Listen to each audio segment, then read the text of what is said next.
teams. We're now going to segue into OD and change. Before I introduce Liezel to run that section for us, I just thought this was a very powerful need, particularly from Margriet and myself side, to start to think a little bit about how coaching actually works in organizations. And we quickly realized that if you're a coach that have had a lot of organizational development background, a lot of these connections between strengths and coaching and organizations make sense or are quite obvious. But for those that haven't, it's a great question to ask. Liezel is the MD of a company called WorldsView Academy. We work very closely with them. We appreciate their thought leadership in the organizational development and change space. And in actual fact, they run a numerous amounts of training and consulting in this area.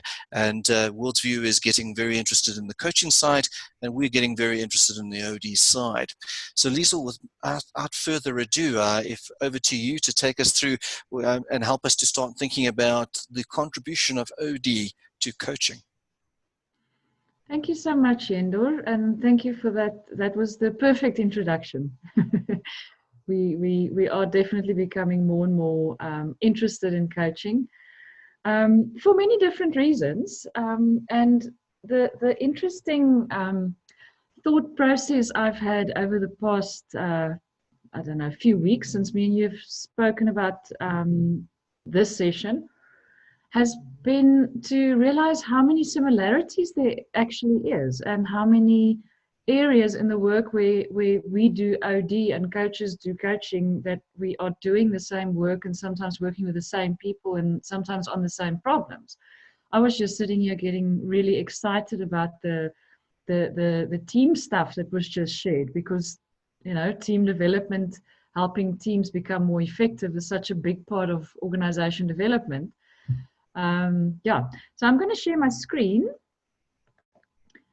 There we go. And just as you said now, Yendor, WorldsView, we do see ourselves as thought leaders in the field of OD. And I think one of the things that's really sets us apart in the field is because we are both a consulting firm, niche consulting, OD consulting, and at the same time we're an institution of higher learning. So our consultants, our faculty, all our staff are people who work both in the academic space of OD, so there's research and there's teaching and there's learning from our students, going back into the consulting space and working with clients and working in groups and teams and organizations, and then bringing that back into the class and taking that back out. So I think we have a special way of learning and again sharing our knowledge with the world. But yeah, so we absolutely love organization development, but it is such a difficult field of practice to explain. And me and Yendor had this conversation earlier this week, and I've had the conversation with my team over the past few weeks, where we really in a place where we're trying to find a way to explain OD in an easier way, because it's one of those professions where if you're at a braai and somebody comes up to you and says, what do you do? You almost want to go, oh, where do I start? Because it's difficult to explain. So I'm going to try and make it simple for you today. Looking at the O and the D, what the O and the D, especially the D is design. So we're not in org design, we're in organization development. Organization design we see as part of organization development. So it's not excluded in our definition, but it is not the main focus. So on the side of the O, we say that is where the system is. So we look and play in and work in the field of systems, all kinds of systems. You can also look at them as units of society that exist to accomplish a purpose. So in that definition, you can see it includes small little businesses that have just started making face masks, or bigger organizations that we are used to working in. It can be from the big banks to the smaller manufacturing firms. It can be mines, it can be anything. It can also be churches. It can be NPOs, anything where people come together to accomplish a purpose. And then on the D side, that is develop. So what we do there is we change, we improve, we grow, we get better. And what we change, improve, and make better is how work gets done and how people interact. And as you can see, already there's such a big link to coaching. Coaches work in systems, mostly on the individual and team levels, where OD works on individual, team, and organizational level. And what we all do is develop. We want to improve. We want to make better. We want to help. The definition I've got at the bottom of this slide, I love it. I found it in a paper that was written by a student from the Gujarat University in India. And I thought it was a bit different because it's not as academic as most of the definitions, but it's described as a field dedicated to expanding the knowledge and effectiveness of people to accomplish more successful organizational change and performance, which takes me straight into what we say OD is at WorldsView. We like to say OD is all about helping organizations become more effective in a healthy way.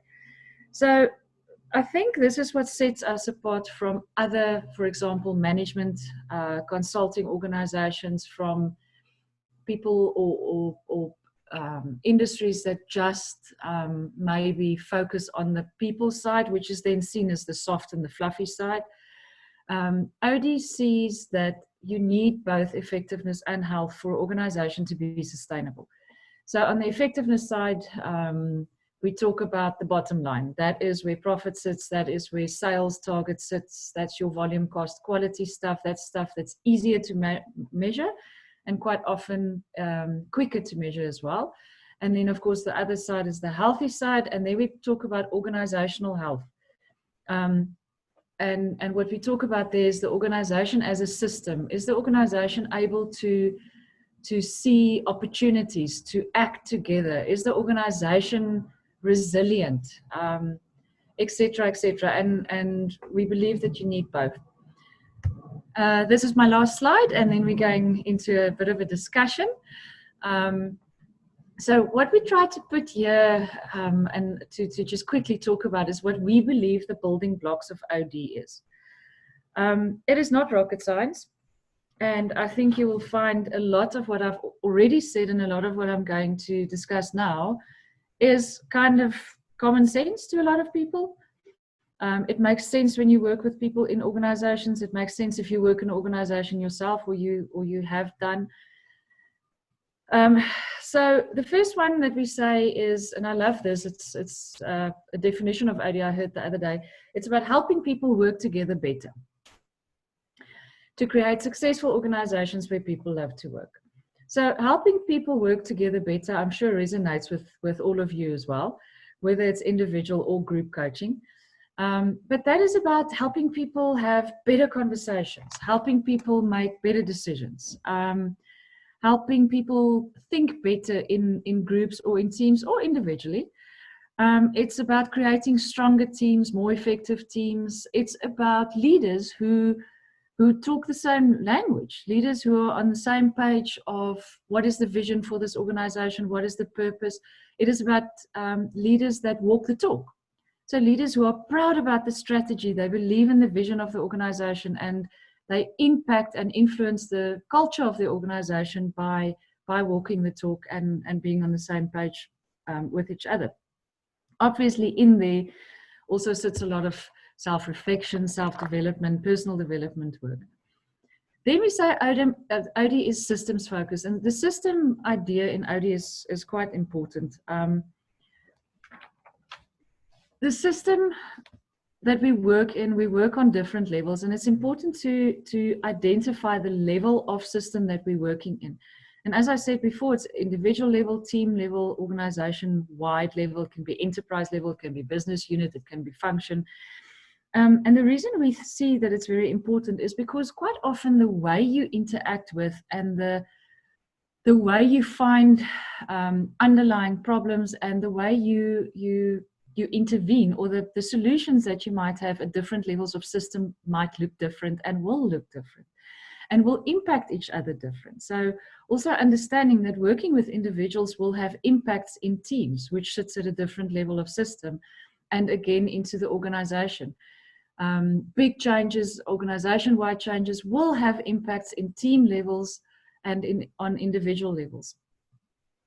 Then we say that everything that OD does is change.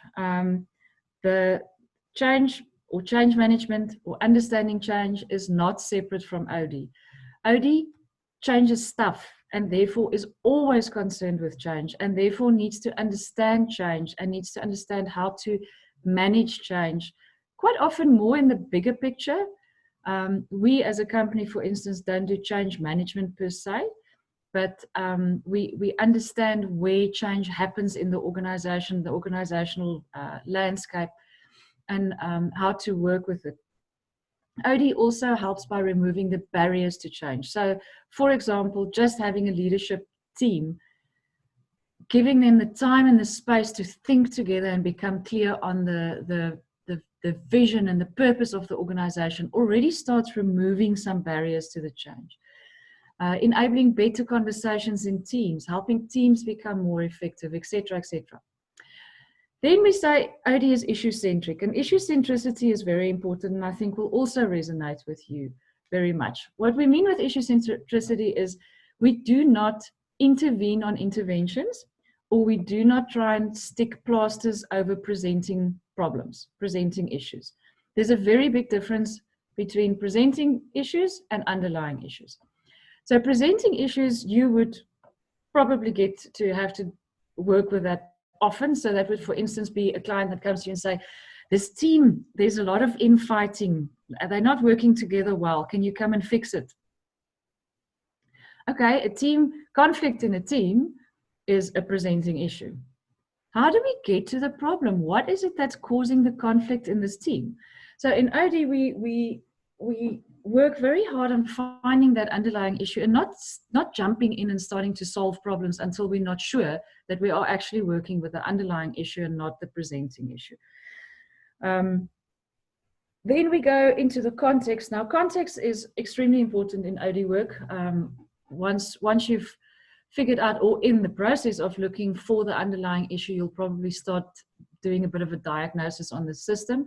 But we also say, for example, whether or not your client and the system is quite a simple one or a very complex one, or maybe at the moment one that is in a state of chaos, is, for example, very important.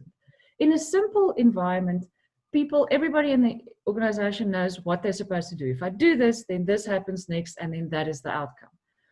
The more complex it becomes, the less of a link between cause and effect there is, and the more adaptable people and organizations have to become, but also the more innovative you become.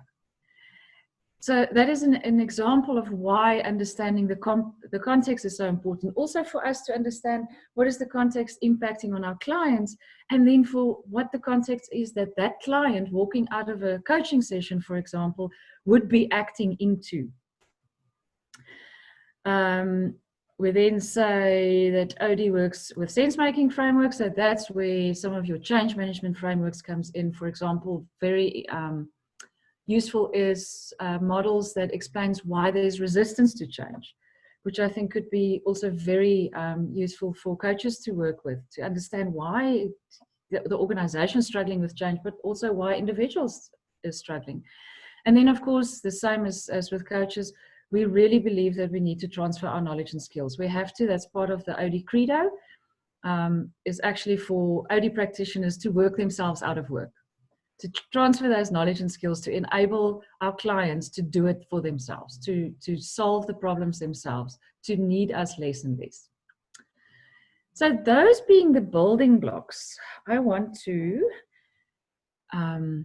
ask, I know it was a bit of a mouthful, but I hope you made the connection. So we were thinking about a breakaway session. Yendor, I'm not sure exactly how much time is left over. About 10 minutes? I think give everybody 5 minutes just to have a quick conversation, and then we do a debrief, and then unfortunately we need to wrap up. Yeah. Okay, so 5 minutes. Yender and Margriet's going to divide you into random breakaway groups to discuss this question. When and why do you feel a deeper knowledge of OD will support you in helping your clients? And then we'll come back. In your groups, decide on a speaker. We'll probably take feedback from 3 or 4 of the groups when we come back. Yender, so it sounds like your team had an interesting discussion. Can somebody from your team maybe give us some feedback? Yes, I think it was a very interesting discussion. Michelle had some really interesting ideas. So did Alta.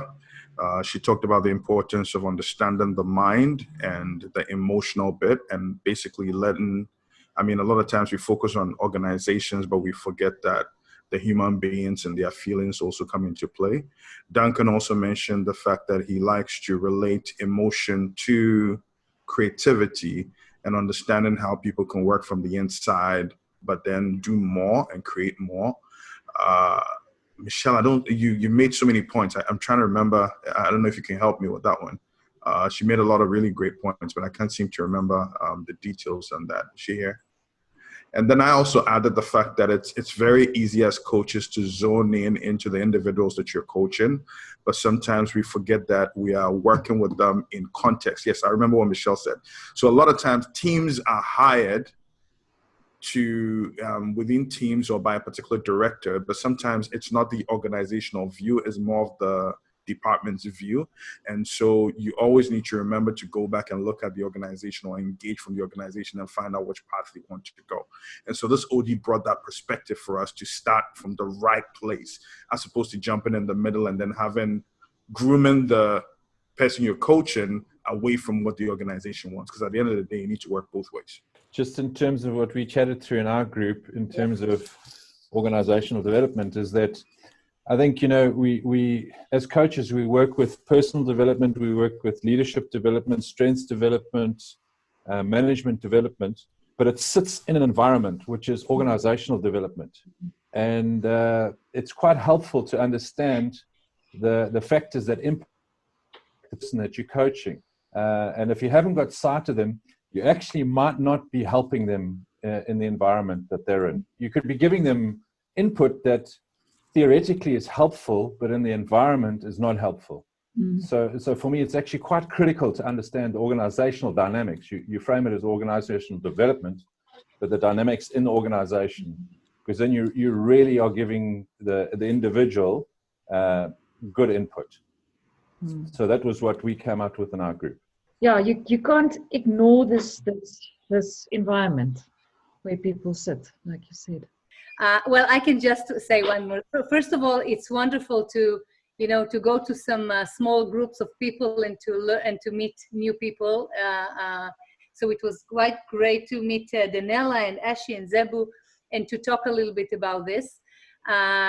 Regarding the organizational development, we need to remember where we are coming from. So if we want to help organizations, first of all, we need to understand, exactly like Craig said, the culture and the goals. And we are here to serve. This is our place. And if you want to help someone, we need to first of all understand, exactly like Craig said, the environment, the culture, the goals. And then, of course, the people who we work with very closely usually are the HR people. And they understand, they know the organization. We are part of something. If you want to help, we need, first of all, to understand who we are helping and what are their needs. And once we understand that, HR and, of course, ODs are the first stop to learn and cooperate with. So, yeah. Fantastic. Thanks, Orita. I think that's some really great contributions from that perspective. Liezel, unfortunately, we've run out a bit of time, but I do get the sense that people are quite interested in this. So certainly we'll try and create some more opportunities to invite you back and to share some more ideas. I think what resonates for us here is that all organizations are resetting. So if we don't really have an organizational perspective, we may be missing a trick. The second one is we really want to encourage our coaches to look at other perspectives, other methodologies, other approaches to add to the interest in individuals, teams, and managers. And if we don't have a deep insight of the new normal that's coming along and the resetting organizations are going through, I don't think we're going to be nearly as effective as we need to be. So from our side, Liezel, thank you very much. I know that you have a special offer for us too. Do you want to just share that with us? Yeah. So we have, in this interesting time that we've just been through, managed to take our Introduction to OD and Change course online. So we can do it at any time over different time zones and very many different countries. And we've got a public one coming up now, which starts on the 8th of the 8th of July. It's a 5-day course. It's 5 shortish days. And it's a combination of some e-learning, some online stuff, but very interactive, facilitated sessions as well with a senior faculty member of our academy. And we also offering you the 10% discount for everybody that's attending today. We can also do this. Obviously, there's we can do it in-house, and we're going to do more of them this year. And we were also thinking in a discussion with Yendo that if we get more than 10 people signing up from today's session, then we can customize the course specifically to coaching, to focus on that more. Our courses are usually quite interactive, and you bring your own issues that you're working on and so on, but we can then really focus on customizing into the coaching environment.